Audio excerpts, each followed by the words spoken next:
Moin liebe Tischtennisfreunde, herzlich willkommen zu einem neuen Video. Heute haben wir einen brandneuen Belag, gerade erst auf den Markt gekommen, und zwar den Jola Trinity Dynamic aus der Select Series von Hugo Calderano. Der heißt Select Series, weil die Hersteller versprechen, also Jola, dass wir genau dieselben Belege wie die Profis bekommen. Bei anderen Marken kennt man das ja, dass nochmal speziell angefertigte Belege für die Profis hergestellt werden, die dann nochmal von Werk aus getuned sind und sich einfach anders und besser spielen. Jola verspricht jetzt, dass es hier so ist, dass wir genau dieselben Belege bekommen, wie die Profis auch. Wir werden es austesten. Preislich liegt er deshalb, aber auch im höheren Segment mit 75,90 €. Das gehört zu den teuersten Belegen bei Jola und ist sogar vergleichbar mit einem Dicknix vom Preis her. Und wir schauen mal, ob er das Versprechen halten kann, ob er wirklich diesem Qualitätsstandard gerecht wird und generell, wie er sich so macht. Let's go! Wir testen das Ganze auf dem Timo Boll ALC Holz. Wir testen in der Max-Variante. Es gibt ihn auch in 2.0. Halten wir für nicht allzu sinnvoll, weil man ja maximale Spin- und Tempowerte erzielen möchte. Und das geht wirklich am besten mit einem Max-Belag. Das heißt, das ist auch eher kein Anfängerbelag, sondern wirklich für Fortgeschrittene gedacht. Er hat 52,5 Grad Schwammhärte, soll sich aber weicher spielen lassen. Wir schauen mal, ob das wirklich so ist. Beim Raufkleben hat man schon gemerkt, er ist etwas labbriger als andere Belege. Das heißt, das spricht schon für diese getunte Oberfläche. Dort kennt man das Verhalten, dass wenn man den einmal mit einer Schicht tunt, dass er sich dann auch dieses labbrige Verhalten aufweist. Von daher, wir sind gespannt.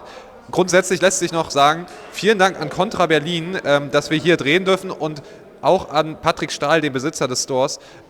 Schaut hier gerne mal vorbei, ihr könnt hier trainieren mit rotem Boden, fühlt euch wie die Profis und eine nette Beratung gibt es auch. Von daher viel Spaß mit dem Video, let's go! Kurze Info noch, wir haben heute ohne Spinsight getestet, da wir leider hier keinen Zugriff zu Spinsight hatten. In der Zukunft wird das kommen, dann werden wir natürlich auch weiterhin die nächsten Belege mit Spinsight testen. Nur kleiner Disclaimer, warum wir das heute nicht geschafft haben.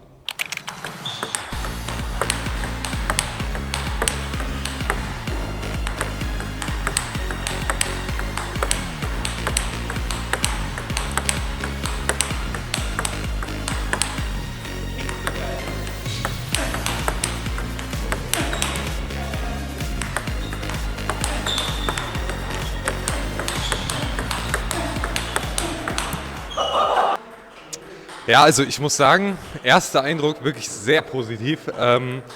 Fühlt sich gut kontrollierbar an, ich musste kaum was machen. Ihr habt gesehen, es kamen trotzdem Granaten raus.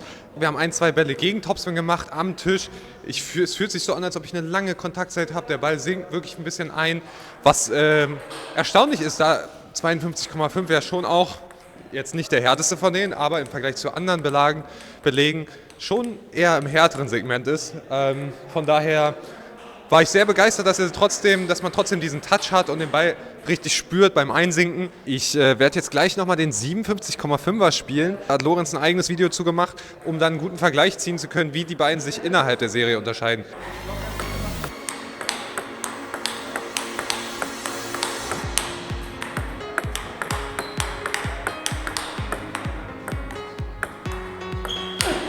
Der 57,5er ist nochmal echt in kleinen Stücken schneller und dadurch gehen die Bälle noch leichter rüber.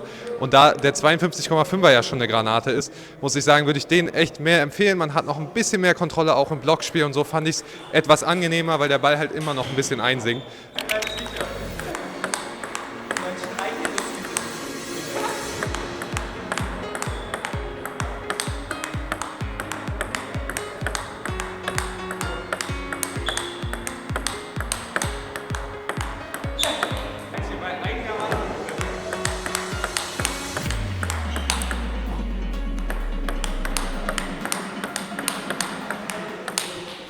Okay, kommen wir zur Rückhand. Erstmal ist interessant anzumerken, man hat hier auf dem Belag an dem Rand so einen kleinen rot geriffelten Bereich. Den merkt man tatsächlich, wenn man ihn auf der Rückhand spielt, weil der Finger ist ja immer hier, der Zeigefinger, und der ist genau da drauf. Es fühlt sich etwas anders an. Andere Belege haben das nicht. Ist Lorenz und mir direkt aufgefallen. Interessantes Feature, ist, denke ich mal, gewollt. Ich muss sagen, ich fand es etwas ungewohnt, bin dadurch auch ab und zu etwas leichter abgerutscht als bei einer glatten Oberfläche. Generell muss ich sagen, kommt wieder brutal viel raus. Ich musste ein bisschen anjustieren. Vorher habe ich den Dicknix 09C gespielt und im Vergleich dazu muss ich sagen, hat der hier deutlich mehr Katapult. Also ich musste wirklich kaum was machen und es kamen echt Granaten raus. Sollte einem bewusst sein, also wirklich ein sehr, sehr schneller Belag. Mir hat er auf der Vorhand besser gefallen. Auf der Rückhand war es mir tatsächlich einen Ticken zu unkontrolliert, weil es bei der Rückhand bei mir öfter der Fall ist, dass ich irgendwie nur rankomme oder irgendwie den Ball erstmal nur raufspielen möchte. Und wenn der Belag da so viel Eigeninitiative mitbringt, kann ich das nicht ganz so gut kontrollieren wie bei der Vorhand. Das heißt, erster Eindruck auf der Rückhand war nicht so optimal. Ich werde jetzt nochmal den 57,5er als Vergleich kurz spielen, um zu schauen, ob der sich irgendwie anders spielt.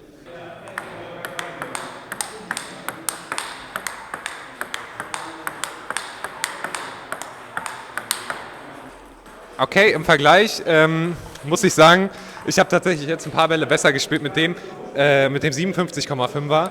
Allerdings muss man dazu sagen, ich war jetzt auch ein bisschen mehr justiert darauf.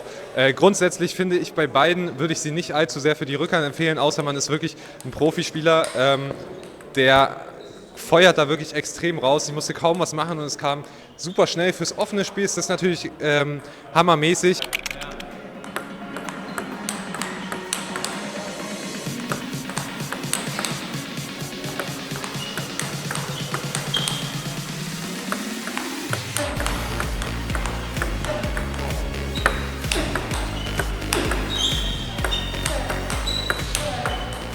Kurz noch ein Wort zum Blocken mit dem Belag.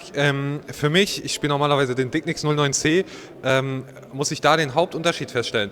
Das heißt, diese hohe Eigendynamik des Belags bezahlt man damit, dass man dann einen Ticken wenig Kontrolle bei dem Blocken hat. Das heißt, im Vergleich finde ich mit dem Dicknix 09C, wenn ich da wirklich nichts mache, kommt das Tempo wirklich, wird sehr rausgenommen. Hier, wenn ich mal irgendwie abgeklappt habe oder so, genau die Bälle, mit dem Dicknix 09C bin ich mir relativ sicher, dass sie noch raufgekommen wären. Mit dem Belag hier sind sie wirklich weit rüber gegangen. Das heißt, da muss ich einen kleinen Unterschied feststellen, bringt eine hohe Eigendynamik mit, heißt aber auch, dass man beim Blocken immer gut da sein muss, immer gut zum Ball stehen muss. Dann kommen die Bälle wirklich sehr präzise, sehr gut, mit einer super Qualität, aber das muss einem bewusst sein, dieser Trade-off.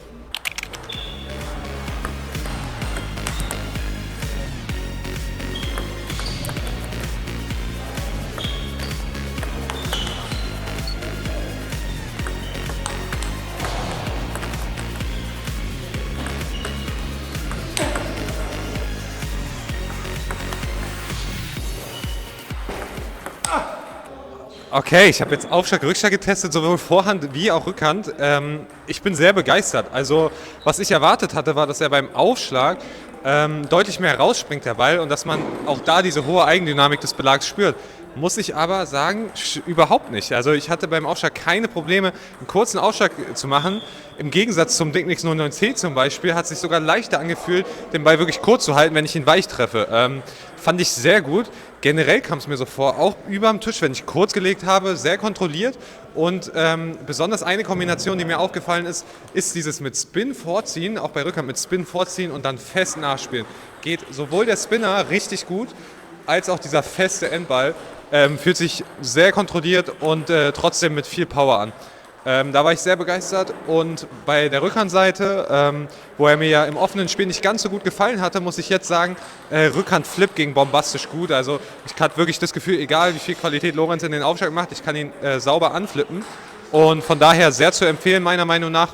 Anhacken geht auch alles gut, also lang schupfen, auch mal 1 Uhr heben, auch mal einen langen Aufschlag anziehen. Also an und über dem Tisch fand ich ihn echt richtig, richtig gut. Kommen wir nun zum Fazit zum Trinity Dynamic aus der Select Series. Der Belag hat mir wirklich richtig, richtig gut gefallen. So gut, dass ich ihn jetzt selber spielen werde. Allerdings auf der Vorhand.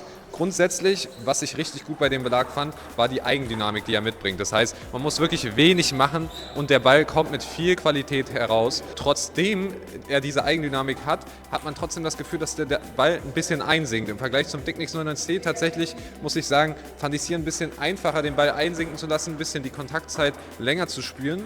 Da fühlt sich der Dicknix im Vergleich etwas härter und glatter an. Hier hat man wirklich, ich denke, dass es damit zusammenhängt, dass er halt vorbearbeitet ist, trotz diesen 52,5 Grad das Gefühl, dass der Ball echt ein bisschen rauskatapultiert wird. Dazu sei gesagt, wenn man Topspin zieht, dann kommt wirklich aber auch dieser Katapulteffekt. Das heißt, wenn man irgendwie falsch steht oder in Rückenlage ist, dann geht der dann geht der Ball auch sehr schnell sehr weit drüber. Das heißt, das hat man gerade beim Blocken gemerkt, wenn ich mal nicht ganz so gut rankomme und einfach irgendwie eine falsche Bewegung mache, die vielleicht mit einem anderen, mehr fehlerverzeihenden Belag noch gekommen wäre, gehen die hier dann sehr weit rüber. Das muss einem bewusst sein. Es ist wirklich ein Belag für fortgeschrittene Spieler. Was ich auch noch sagen möchte, auf der Rückhand hat er mir nicht ganz so gut gefallen. Dort war er mir im offenen Spiel etwas zu unkontrolliert. Da mag ich lieber was ein bisschen mehr fehlerverzeihend ist. Deswegen würde ich ihn für die Vorhand empfehlen. Da flippt man ein bisschen weniger. Da hat man diese saubere Eröffnung, was hiermit sehr gut geht, weil man es sehr einfach macht, den Ball mit viel Spin anzuziehen und dann halt dieser Katapult im Endball, der einfach richtig Laune macht, wenn man eine Vorhand geil trifft und durchziehen kann. Gegenziehen fand ich auch richtig gut. Durch diese Eigendynamik muss man halt nur den Schläger zumachen, irgendwie den Schläger da haben und da kommt eine Granate zurück. Den Langzeittest kann ich jetzt noch nicht beurteilen. Ich werde ihn die nächsten Monate spielen und euch nochmal Bescheid geben, wie er sich gemacht hat.